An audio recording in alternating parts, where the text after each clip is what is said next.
Okay. All right. So tonight we are talking about why your belly fat isn't a calorie problem and what it actually is. I'm going to reveal that tonight. So I know that it might feel like we need to just cut calories, eat less, move more in order to lose weight. That is what we're told all the time. That's what we hear all the time. But I want to show you tonight why that's actually not the case, especially if you are over 40. The advice that you've been hearing your whole life, I almost want to just call it a lie. It doesn't actually work. It was never designed for perimenopausal or menopausal women. It wasn't designed for a body that has fluctuating or very little hormones. So this eat less, move more, calories in, calories out, that whole mantra that we've been hearing our whole lives, that old diet advice is what we need to throw out the window because it no longer works. So tonight I'm going to show you exactly why. Um, and if you feel like, why is the scale not moving? Why can't I lose weight? And feeling like it's your fault because maybe you feel like you're not trying hard enough. Maybe you're feeling like you're just not doing the right things. I want you to change that mindset and understand that the strategy you are following wasn't a strategy designed for your body. And it was never about the calories. Okay, my name is Lucy Hutchings. I'm a registered dietitian. I'm 46, right in the middle of perimenopause myself, and I help women over 40 lose weight without counting calories or spending hours at the gym. So, welcome to Wellness Wednesdays with Lucy. That is my new every Wednesday night. We're going to go live here, and it is free. So, I hope you guys continue to show up. Now, let's talk about why calories aren't the problem.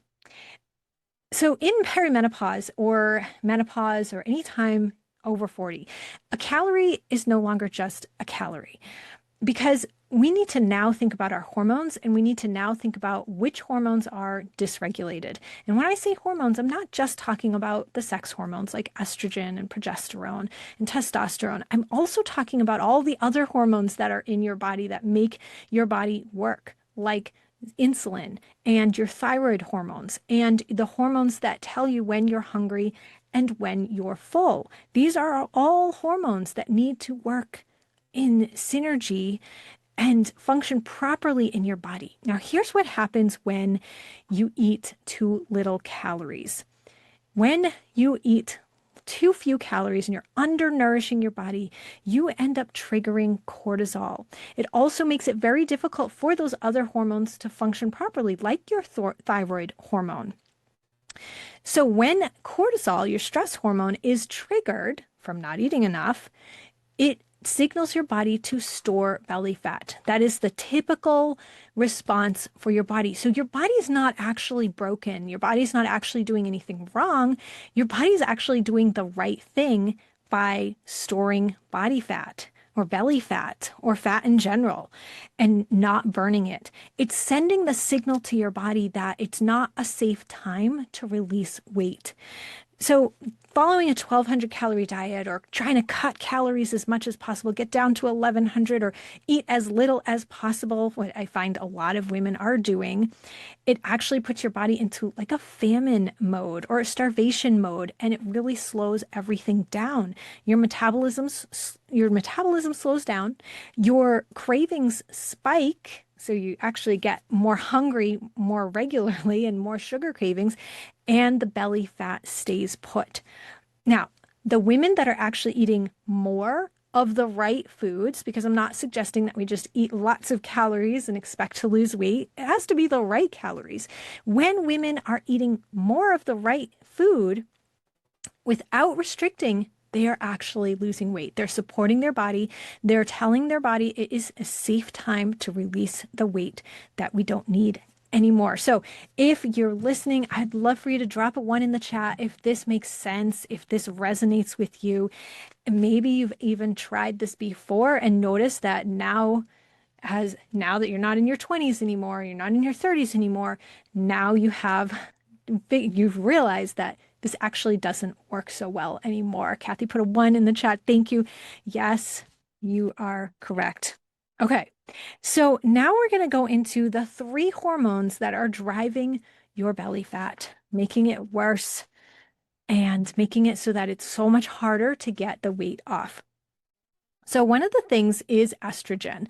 And so anyone that is in their 30s or 40s and even 50s is going to be dealing with this particular hormone. And then we'll get into a couple others that everybody's dealing with. Estrogen is going to decline starting even around 35. It starts to fluctuate. And then really in your 40s, you're going to notice more of a decline. And then in your 50s, you might still be dealing with some leftover estrogen. The average age of menopause is 51. So you might be over 51 or under 51 dealing with these types of things. Now, when estrogen declines, one of the things that happens in our body is we become less insulin sensitive or more insulin resistant. And you guys might have heard this because it's a kind of a popular phrase these days is insulin resistance. Well, that's something that happens naturally during perimenopause and menopause. It's just a natural thing that happens in our body. When we are more insulin resistant, we have a harder time controlling our blood sugar. And when we have a harder time controlling our blood sugar, that means we're going to be storing more belly fat. More insulin means more belly fat. All right, so typically what happens is when you are in your 30s or 20s and you were able to eat those foods that have carbs in them or that trigger insulin, maybe your body was able to compensate for that because you didn't have this insulin resistance problem. Now, 40s, 50s, and beyond, that insulin resistance is now going to mean that your blood sugar goes higher and then it's harder to balance. All right.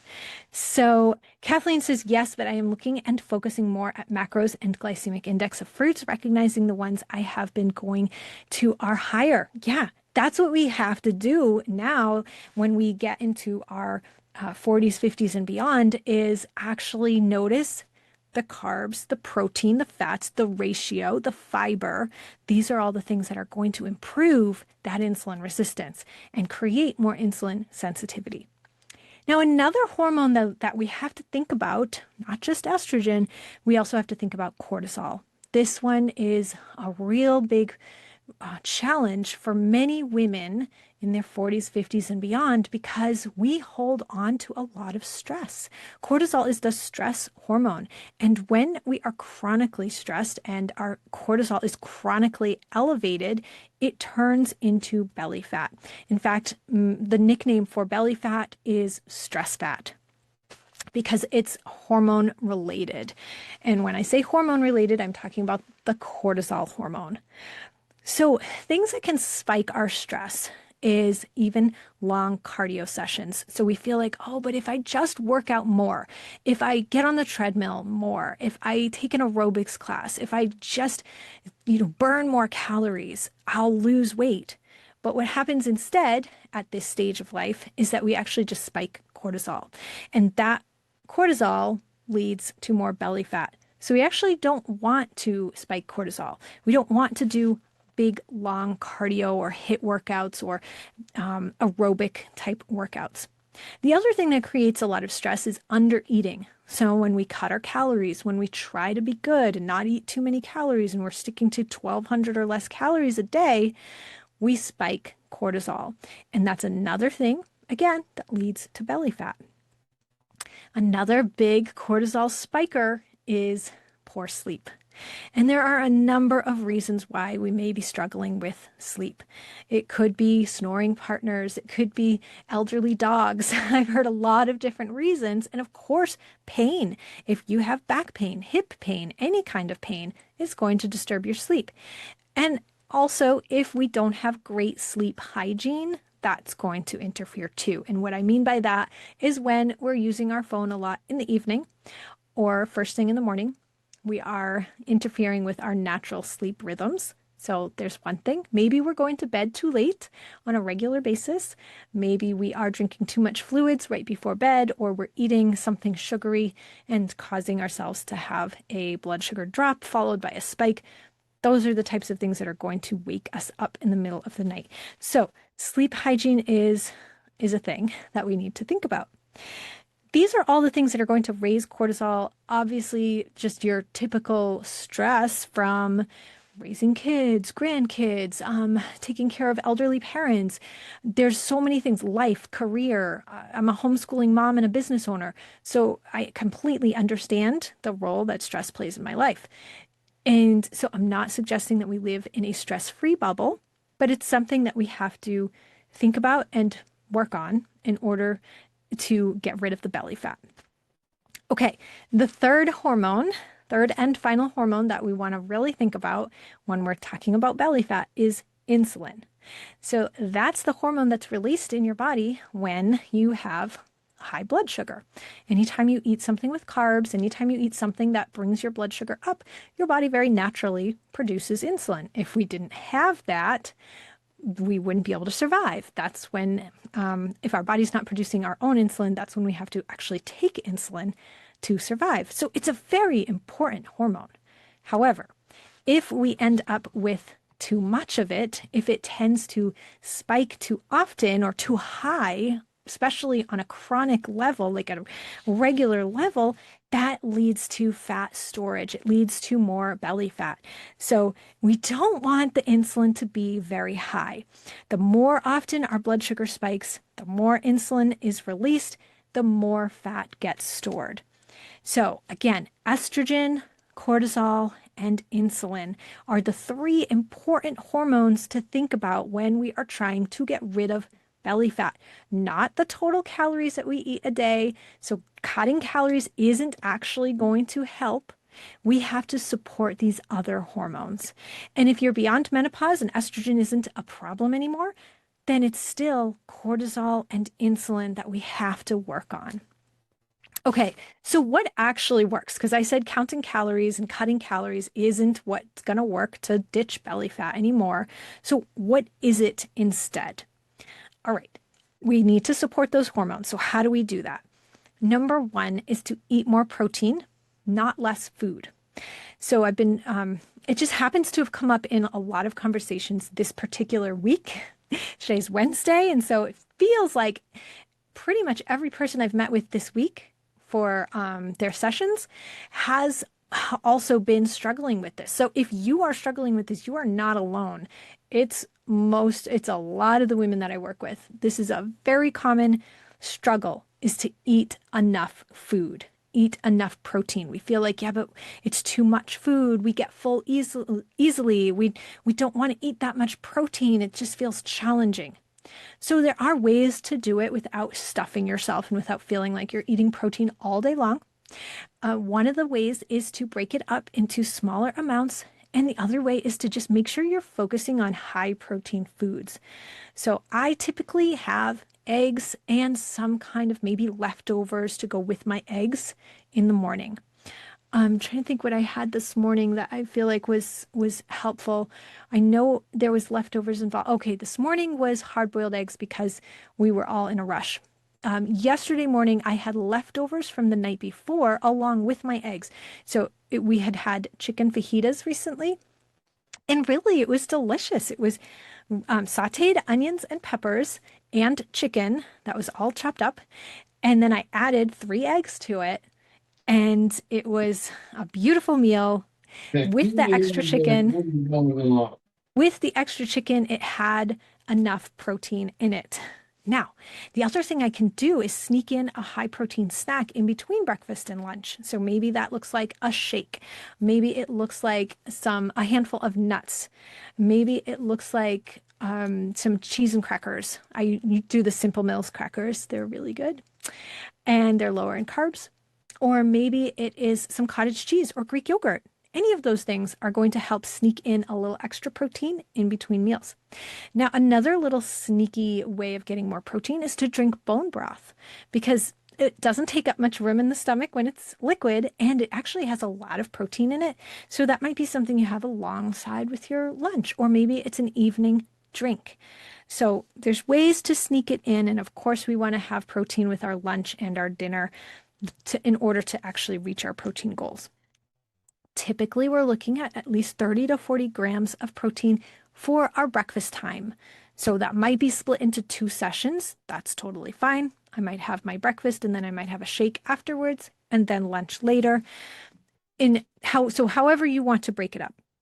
Now, another tip for what's going to actually help support these hormones is to stop the long cardio sessions.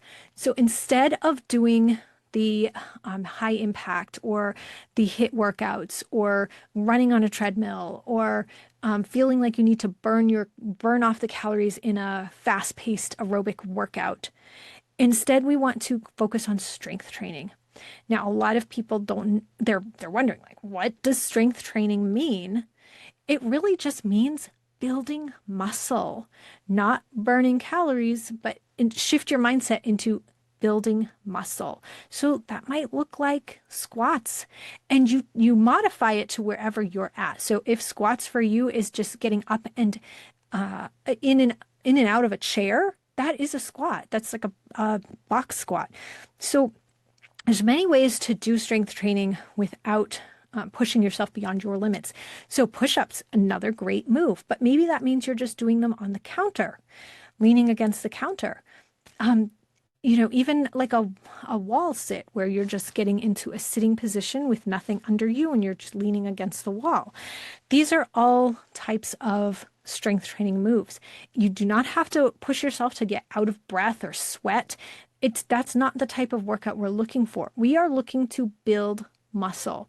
So some of the other typical strength training moves would be things like lunges or deadlifts where you're keeping your legs straight and you're hinging from the hips, leaning over, rows, bicep curls, overhead presses where you're just lifting up over your head. There's a lot of different very easy moves that you can do that actually just build muscle. So the more muscle you build, the better bone health you're going to have. And as estrogen drops and as we move past menopause, that becomes essential to worry about and to support. So strength training will help support bone health. It's going to increase muscle mass, which not only gives you a better body composition, but it also helps with insulin sensitivity.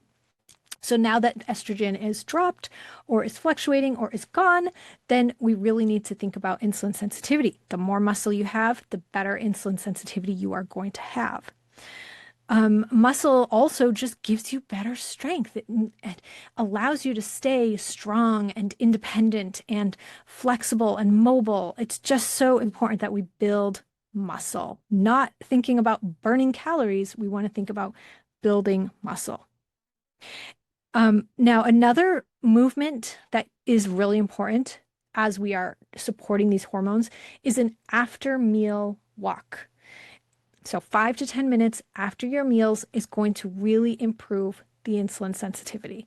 It doesn't have to be a walk. That's just an easy way to say it and think of it. It could be any kind of movement. You could be doing arm circles, leg swings, squats, something that gets the blood flowing, gets the muscles moving and activated, and it doesn't have to be a lot. Even 5 minutes will help with your insulin sensitivity. Another really important tip here for supporting your hormones is fixing your sleep. This really should be the top priority. If you are struggling with sleep, then this is what you should work on first. This is the most important thing.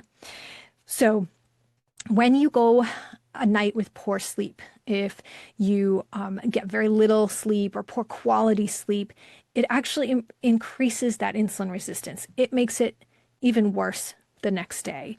So we want to be supporting our sleep as much as possible, going to bed at the same time every night, early enough to actually get good sleep, making sure we stop drinking water in the evening early enough so that it doesn't interfere at night, making sure we get any sleep apnea addressed, or if we're snoring, get a sleep study, double check to make sure that that isn't something that you're struggling with, because that has a lot of problems associated with it. Cool, dark room. Let's see, I'm trying to think of all the other things. There's so many things, and other additional tips for sleep is getting some sunlight first thing in the morning. That actually helps get your circadian rhythm set so that that night you can get an even better sleep. Getting movement during the day actually helps with sleep. I have talked to so many people where they say, I got my workout in, or I went on a bike ride, or I went on a walk, and I slept better.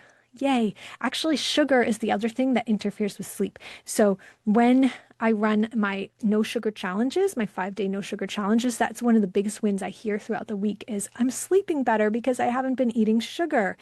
It's a wonderful side effect.